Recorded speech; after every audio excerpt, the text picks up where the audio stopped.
Happy birthday, my darling President, His Excellency Robert Kyagulanyi Ssentamu, Bobi Wine. Amanya gange nze Betina Namukasa. Mukwano nkwagaliza amazaalibwa malungi. Mukama yeebala kutuusiza ku mazaalibwa gano ag'omwaka guno. Era nsaba kutukuumire owangaala emyaka kafukunya.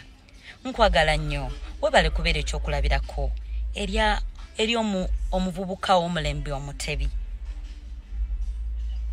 Weebale kulwanirira omuvubuka owa ghetto.